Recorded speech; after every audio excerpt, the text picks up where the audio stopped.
আচ্ছা, গেম খেললে নাকি ফোন স্লো হয়ে যায়, ঘটনা কি সত্য নাকি? আবার এই যে আপনি যে ভিডিওটা দেখছেন, এই ভিডিওটা এডিট করা হয়েছে আমাদের যে কম্পিউটার দিয়ে, সেইটার কনফিগারেশন আসলে কি, কিংবা আমার পছন্দের ব্র্যান্ড কোনটা স্মার্টফোনের ক্ষেত্রে। Hello everyone, brand new ask সামের পর্বে আপনাদেরকে অনেক অনেক ওয়েলকাম। মানে প্রশ্ন উত্তর পর্ব। গতকালকের ভিডিওতে আপনারা অনেক অনেক প্রশ্ন করছিলেন এবং সেগুলোর থেকে বেশ কিছু ইন্টারেস্টিং প্রশ্ন নিয়ে আজকের এই পর্বটি সাজানো হয়েছে।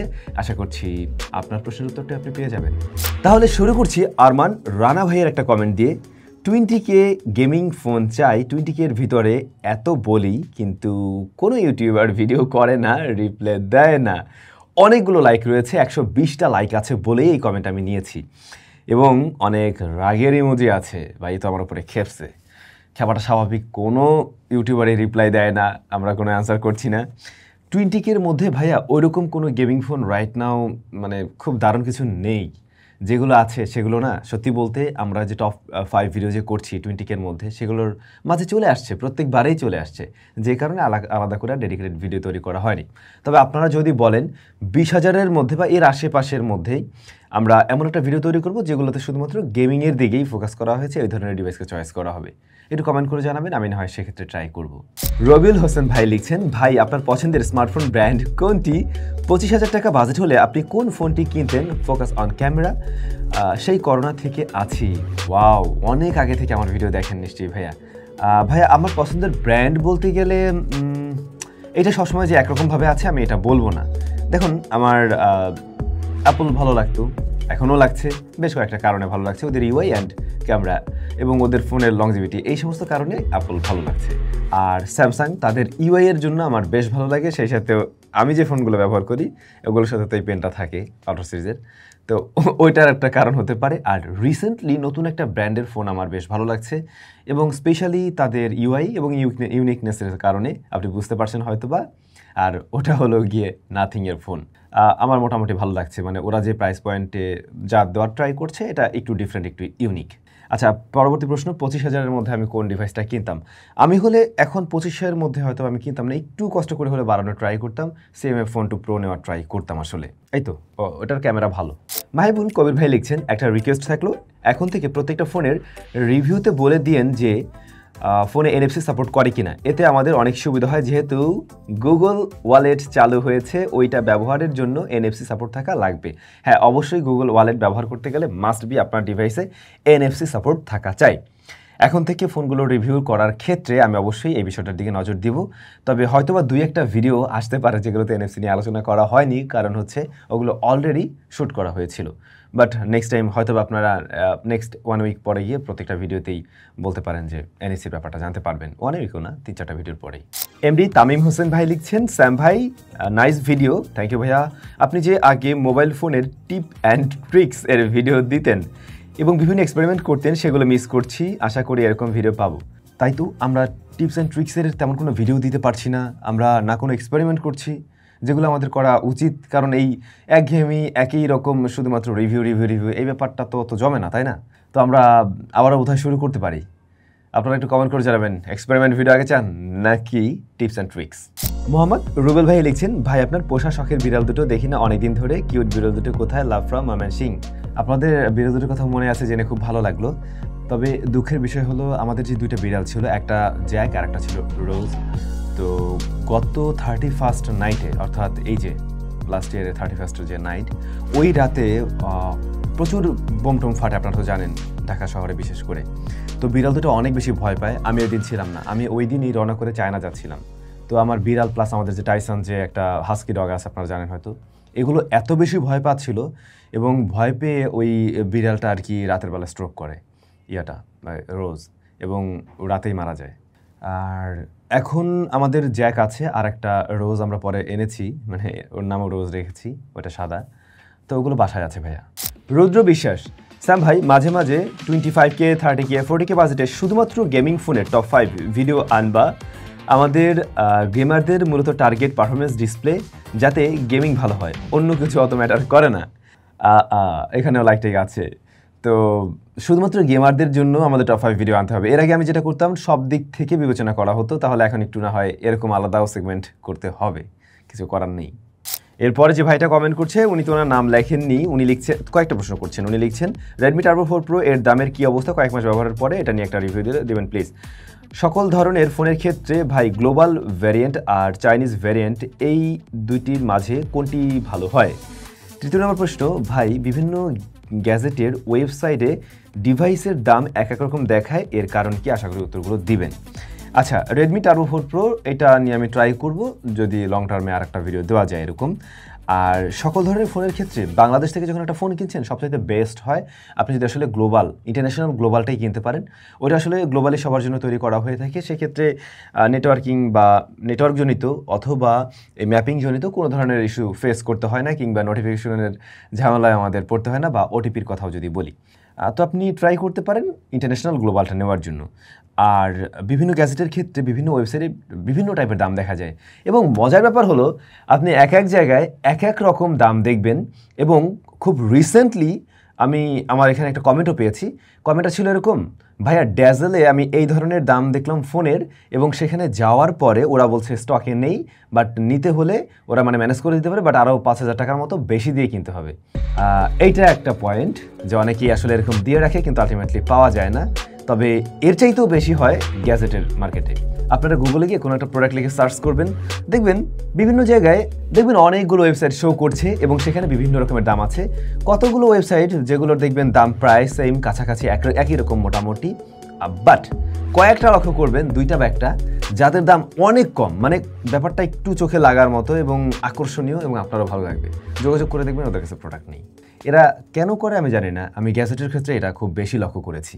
এখন যে বিষয়টা হতে পারে, ও চাচ্ছে ওর ওয়েবসাইটের রিচ বাড়ানোর জন্য, মানুষজন ওইটা দেখে বেশি ক্লিক করবে, মানুষজন এখানে যাবে, মানুষজন ভিজিট করবে, হয়তো বা এমন কিছু। অথবা আর কি হতে পারে, মানে মার্কেট নষ্ট করা ছাড়া তো আমি আর কোনো কারণ দেখি না। আর তাছাড়া অল্প কিছু ব্যবধান, 100-200 টাকার ব্যবধান, এইটা এক একজন করতেই পারে হয়তোবা, যে সে একটু কমে দিতে পারছে, বা একটু কমে দিলে তার একটু সেল বেশি হতে পারে। হ্যাঁ, সেটা হতে পারে। এবং আকাশ পাতাল দেখলে পরে সেই জিনিসের প্রতি আকর্ষণ আপনাদের না রাখতেই আমি বলবো, সেই জিনিসের প্রতি মানে ওটা আপনাকে প্রলোভিত করার জন্যই করা হয়েছে। শাহরিয়া ভাই লিখছেন, স্যাম ব্রো একটা প্রশ্ন ছিল, আচ্ছা অনেকে বলে যে গেম খেলে নাকি মোবাইল ফোন স্লো হয়ে যায়, আসলে কি তাই? কারণ আপনাদের সাথে চলতে চলতে জানতে পারলাম যে মোবাইল মূলত স্লো হয় অ্যাপস ইনস্টল, স্টোরেজ কমে যাওয়া কিংবা আপডেটের কারণে। এখন শুধু গেম খেলার কারণে কি মোবাইল স্লো হতে পারে? গেমে কি আদৌ প্রসেসরের উপরে প্রভাব ফেলে, যার ফলে লং রানে মোবাইল স্লো হতে পারে? দেখুন, গেম অবশ্যই প্রসেসরের উপরে প্রভাব ফেলবে। সেটা ওই সময় যখন আপনি গেম খেলছেন সেই সময় একটা বেশ ভালো রকমের প্রভাব ফেলতে পারে। হয়তো আপনি তখন গেমেই খেলবেন, অন্য কাজবাজ করছেন না, সো এটা নিয়ে তো সমস্যা পড়ার কারণ না। আর ইভেন আমি আমার লাইফে যতটুকু গেম খেলেছি বা ট্রাই করেছি, আমার ডিভাইসগুলো গেম খেলার কারণে স্লো হয়েছে বলে আমার কখনো মনে হয়নি, এবং এরকম কোনো কিছু আমি দেখিও নি। তবে হ্যাঁ, ফোন স্লো হয়ে যেতে পারে, স্টোরেজ অনেক বেশি ফুল হয়ে আছে। দেখা যায় যে অনেক ফোনের ব্যাকগ্রাউন্ডে অনেক অ্যাপ্লিকেশন রান হয়ে থাকে, আপনি গেম খেলছেন ওই টাইমেও রান হয়ে আছে, আলটিমেটলি তখন গেম খেলতে গেলে ফোন স্লো লাগতে পারে, ল্যাগ লাগতে পারে, এটা হতে পারে। বাট আপনি যেটা বুঝিয়েছেন যে গেম খেলছেন ওই ফোনটা লং রানে গিয়ে অনেক স্লো হয়ে যাবে, নো, এমনটা হওয়ার কথা না। তবে হ্যাঁ, একটা ফোন এমনিতেই লং রানে গিয়ে স্লো করে, ওটা কোম্পানি দেখবেন আপডেট দিয়ে একটা সময় পরে স্লো করে দিচ্ছে। এখন এই প্রশ্ন থাকতে পারে কেন স্লো করে দেয়? পরবর্তী জেনারেশন কিনবেন না, একটা ফোনেই ব্যবহার করবেন কতদিন? কোম্পানি তো পারলে 6-7 মাস পর নতুন ফোন বের করে, আইদার 1 বছর পরে গিয়ে বের করছে। তো আপনি একটা নিয়ে কেন থাকবেন? ওরাও চায় আপনি নতুন ফোনে শিফট করেন, ব্যাপার আছে ভাইয়া। তবে শুধুমাত্র গেম খেলার কারণে এমনটা আমি আসলে দেখিনি। মির সাকিব ভাইয়া লিখছেন, ভাই আপনাদের এডিটিং পিসিগুলোর স্পেক যদি একটু বলতেন বা জিপিইউগুলো একটু শো করতেন। কোয়েশ্চেনটা ভাই নিয়েন ভাই। ভাইয়া, ইন্টারেস্টিং ব্যাপার হলো, আমাদের এখানে আমরা কোনো উইন্ডোজ পিসি ব্যবহার করছি না, শুধুমাত্র ম্যাক ব্যবহার করছি। আমাদের এখানে মূলত এডিটিংয়ের জন্য ব্যবহার হয় দুইটা ম্যাক স্টুডিও, তাও আবার সেই M1-এর, ওই যে বাংলাদেশে যখন প্রথম আসলো বা প্রথম M1-এর ওরা ম্যাক স্টুডিও নিয়ে আসলো, ওই সময় আমি কিনেছিলাম। দুইটা ম্যাক স্টুডিও ব্যবহার হচ্ছে মেইন প্যানেল হিসেবে। এর পাশাপাশি ব্যবহার করছি আমরা ম্যাক মিনি M4-এর, যেটা ওই যে রিসেন্টলি আসলো, ওটাও ব্যবহার করছি। এবং ম্যাক মিনির ওইটার রেজাল্ট কিন্তু বেশ দারুণ। এছাড়াও আমরা মাঝে মাঝে ব্যবহার করছি ওই যে ম্যাকবুক M4-এর, ম্যাকবুক এয়ার M4, ওটা দিয়ে আমি একটু আউটডোরে থাকলে কাজ চলে যায়। সো আসলে কোনো উইন্ডোজ পিসি আমরা ব্যবহার করি না। আমি আমার ইউটিউব জার্নি লং একটা টাইম বলতে পারেন উইন্ডোজ পিসি ব্যবহার করেছি, এবং আমার কাছে জাস্ট মনে হচ্ছে প্যারাদায়ক মেশিন। এটা আমার মতামত না, শুধু আমি অনেক ক্রিয়েটরকে দেখেছি যে এটা প্যারাদায়ক মেশিন বলেই মনে হয়। আপনি যদি ম্যাকের সাথে ইউজ টু হতে পারেন, আমার মনে হয় না যে অত বড় একটা জিনিস আপনার ভালো লাগার কথা, যেটার কয়দিন পর পর র্যাম ঘষা লাগতে পারে, যেটা অন করতে গিয়ে দেখা গেছে ফ্যান করতেছে তো ডিসপ্লে আসছে না, কেন ভাই আমার জিনিস এইটুক এইটুক মেশিন জাস্ট আমি কানেক্ট করে দিচ্ছি, অন করে দিচ্ছি, হয়ে গেল। এবং আমার প্রিমিয়ার প্রো বলেন, আফটার এফেক্টস বলেন, সব কিছু খুব মানে সুন্দরভাবে হ্যান্ডেল করতে পারছে, দারুণভাবে। তাও 4K 10 বিটের ফুটেজ, 60 FPS 120 FPS আমরা সেগুলো নিয়ে কাজ করছি খুবই ইজিলি, কোনো ধরনের সমস্যা ছাড়াই। তাহলে আমি কেন ওই মেশিনের কাছে যাব? আমার এই ম্যাক স্টুডিও কিনতে যে কয় টাকা লাগছিল তার চাইতে অনেক বেশি টাকা পয়সা দিয়ে আমার এর আগের পিসি বানাতে হয়েছিল, কিন্তু ফলাফল 0 ছিল, যেটার রেজাল্টে আমি সন্তুষ্ট ছিলাম না, এবং এই কারণেই শিফট করা মূলত। তো আমি বলবো, যদি কিনা আপনি ভিডিও এডিটিংয়ের জন্যই নিতে চান, ভিডিও এডিটিংয়ের জন্য আবার আপনার ফুটেজ 4Kও হয়ে থাকে, সেক্ষেত্রেও আপনি কিন্তু এই যে ম্যাক মিনি দিয়েও কাজ চালাতে পারবেন, আর ম্যাক স্টুডিও কিনে নিলে তো কোনো সমস্যা নেই। তবে আপনার যদি গেমিং টেমিং বা অন্য প্ল্যান থাকে, তখন আপনি টাকা পয়সা বাড়িয়ে অবশ্যই উইন্ডোজের একটা ভালো পিসিও নিতে পারেন। ঈশ্বরদী থেকে রাফিদ ভাই লিখছেন, ইন্ডিয়ান রিভিউতে অনেক সময় দেখি যে তারা বলে এই ফোনে LHDC ও LDAC আছে বা নেই। এখানে LHDC বা LDAC এর মানে কি? আচ্ছা, LHDC low latency high definition audio codec and LDAC low latency audio codec.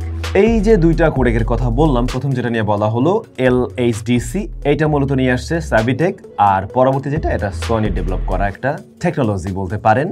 আপনি হয়তোবা ফুল ফর্ম শুনেই বুঝে ফেলছেন, এখানে লো ল্যাটেন্সির একটা ব্যাপারে বলা হয়েছে। যে ধরনের ফোনগুলোতে এটা সাপোর্ট নেয় অথবা অডিও রিসিভার ডিভাইসগুলোতে সাপোর্ট নেয়, সেক্ষেত্রে ল্যাটেন্সি কিন্তু কম থাকছে, এবং এটা থাকাটাও কিন্তু জরুরি। মূলত হাই রেজলিউশন অডিও ট্রান্সফারের ক্ষেত্রে এই টেকনোলজির প্রয়োজন হয়। সেক্ষেত্রে আপনি একটা অডিওর মাঝে যে মানে প্রপার ডিটেল বা পার্টিকেলস সব কিছুই ঠিকভাবে পেতে পারেন বা হাই রেজলিউশনে পেতে পারেন। দেখুন, আপনাকে আমি একটা 4K ফুটেজ দিলাম, আপনার ডিভাইসটা সাপোর্ট নেয় হচ্ছে গিয়ে 720p, তাই না? আপনার ফোনটা HD+ রেজলিউশনের, আপনি কি সেই মজাটা পাবেন? আপনার ফোন তো সেটা রিসিভ করতে পারছে না বা ও শো করতে পারছে না। অডিওর ক্ষেত্রে ব্যাপারটা এভাবে কাজ করছে। মূলত ওয়্যারলেস অডিও ট্রান্সমিশনের ক্ষেত্রে এই টেকনোলজির অনেক বড় গুরুত্ব আছে। সাবির ভাই লিখছেন, ভাই ভিডিও করার জন্য কোন ফোন ব্যবহার করব, যেমন ব্লগ ভিডিও করা এবং ন্যাচারাল, কোন ফোন নিব? আমি তো ভাই সাজেশন দেবো আইফোন নেওয়ার জন্যই। সেক্ষেত্রে আপনার যদি বাজেট টাইট থাকে, আপনি তাও ট্রাই করতে পারেন একটু ওল্ড জেনারেশনের, কিছুটা কম দামের মধ্যে কোনো প্রি ওন্ড যদি ভালো পান, সেটা নেওয়ার জন্য। আব্দুল্লাহ ভাই লিখছেন, ভাই ভিডিওতে বলেন মোবাইলের ব্যাকগ্রাউন্ডে অ্যাপস যদি রান থাকে তাহলে ব্যাটারি বার্ন আর কি করে, তো আমরা কিভাবে বুঝবো যে ব্যাকগ্রাউন্ডে কোনো অ্যাপ রান করছে কিনা, কোন অ্যাপস রান করে না? আশা করি উত্তর পাবো।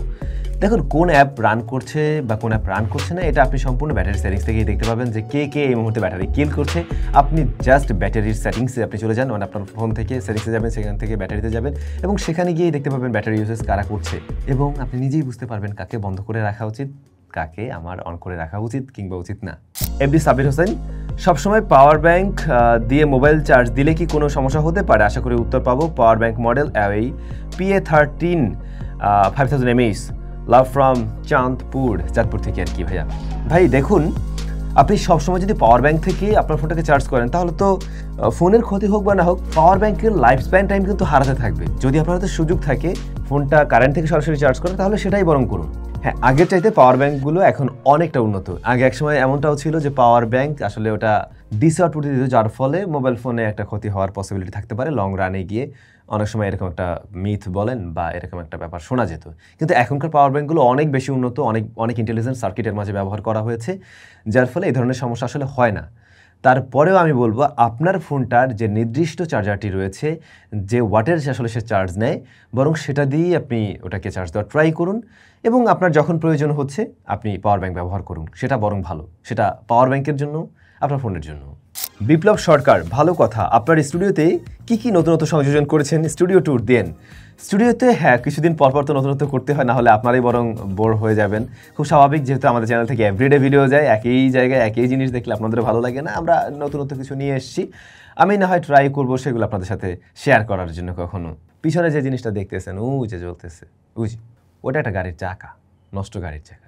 আকিব আহমেদ, স্যাম ভাই আপনার ওই কারটার দাম কত আর আপনার মোট কয়টা কার একটু জানাবেন? Love from Jhenaidah.